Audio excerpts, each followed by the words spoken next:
Winter comes after fall. Night comes after day. Difficulty follows opportunity. Recession always comes after expansion. It's been the rhythm of life for the last 6,000 years of recorded history. So the winters are going to come. The winter of sickness, the winter of disappointment, the winter of devastation, social winters, economic winters, personal winters when your heart is smashed in 1,000 pieces and the nights are unusually long. It's simply called wintertime. But the winters are inevitable. So it has been for the last 6,500 years recorded history. You say, well, Mr. Rohn, what can I do about the winters of life? That as you go through the challenges of life and you look at it and embrace whatever comes to you, don't run from it. Step toward it. Don't try and duck it like most people do. See, most people want it easy. See, easy come, easy what? Easy go. Here's what's exciting about the passing of time. It takes you through whatever you're experiencing at the moment. That's what time will do, take you through the winter. Now, how do you handle the winters? Make this little note. You can get better, and you can get stronger, and you can get wiser. There's no winter that you can't overcome. There's no winter that you can't figure out how to survive. You must look out for your enemies. And believe me, we're going to have some. There's going to be political enemies. There's going to be social enemies. There's going to be people that'll be envious, and they will not be your friends. How you going to show power if you're not up under attack? How you going to show resistance if something's not trying to pull you over?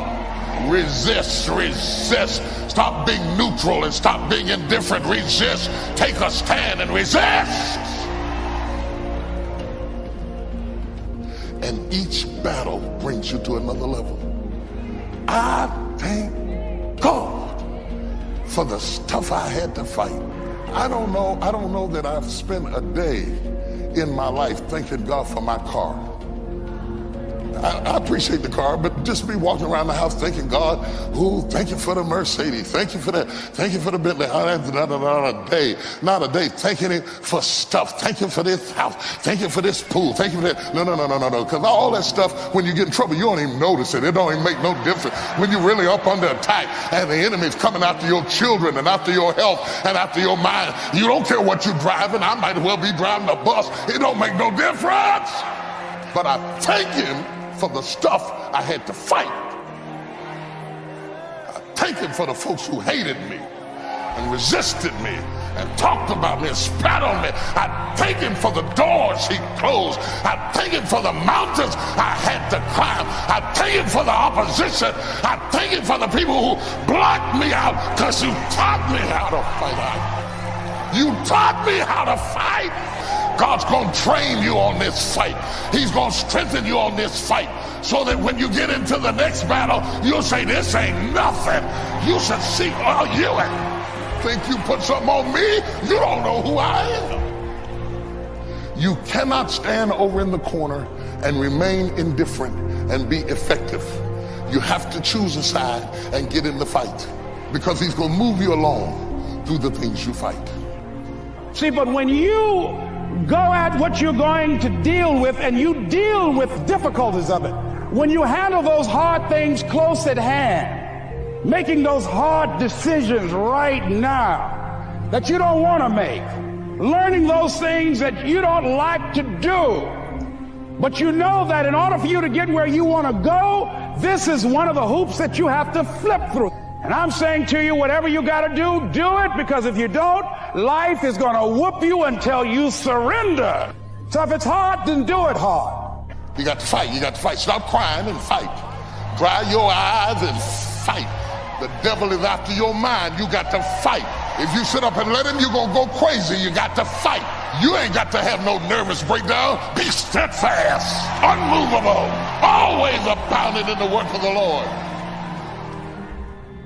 It's necessary you take responsibility for it, that you make it happen, that you don't give up, that you don't take any objection or disappointment or defeats personally, that you keep on keeping on, that you don't decide that I can't make it because you can't see the light at the end of the tunnel, that you realize that's a part of the program. And here's something you've got to resolve. Say this to yourself every day. See, as long as you're breathing, you got a shot at your dream. That's the way I resolve. Say this, please. It's not over until I win. Not over till I get through. It's not over till I get over. Not over till I get what I want. Door can't open today, look out. I'm going to come back and take the hinges off. You've got to have that kind of courage, that type of determination.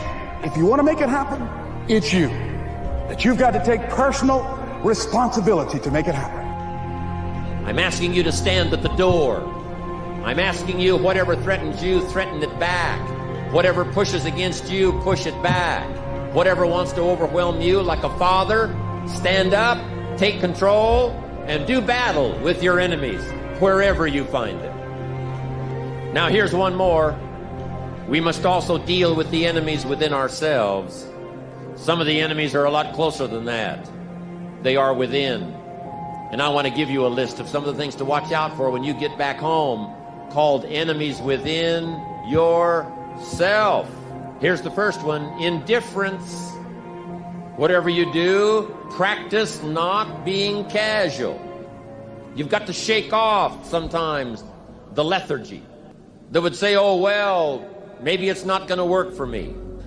Don't be casual. Casualness creates casualties.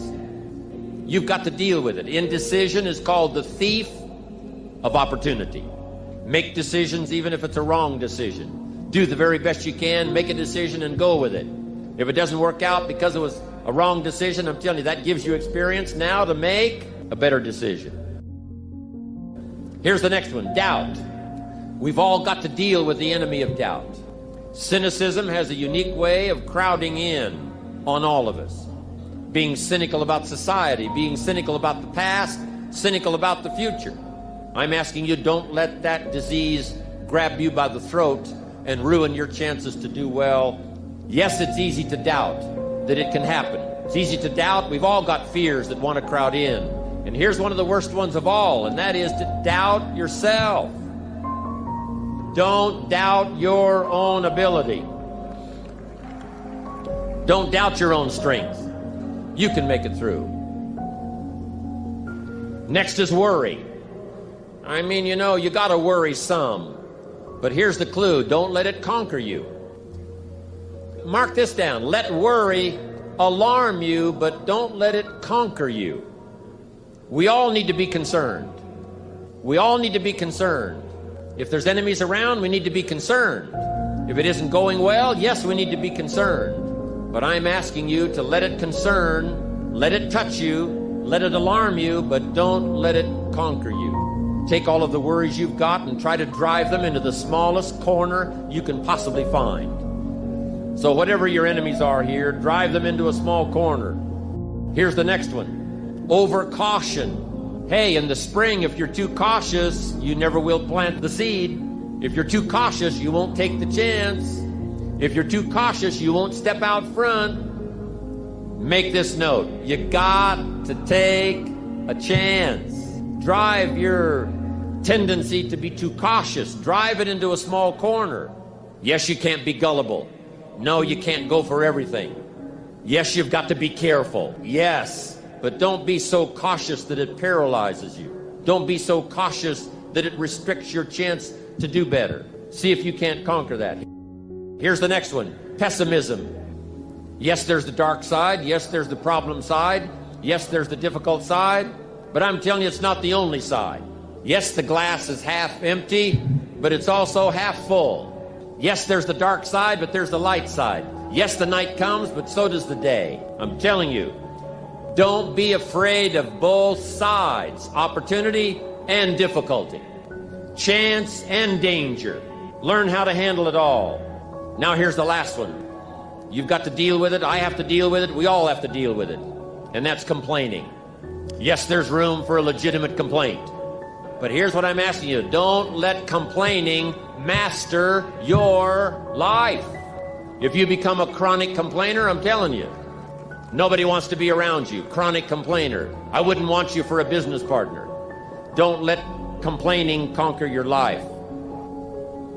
Don't become a victim of yourself. Repeat after me, please, with power and conviction. Say, it's possible That's all I want you to do when you look at your dream. Just say to yourself every day, it's possible. Just say that every day to yourself, it's possible. Because what does that do? See, it begins to change your belief system. See, the way in which we operate, ladies and gentlemen, it's a manifestation of what we believe, what's possible for us. Whatever you've done up to this point, all that it really is a duplication, it's a reproduction of what you believe subconsciously that you deserve and what's possible for your life.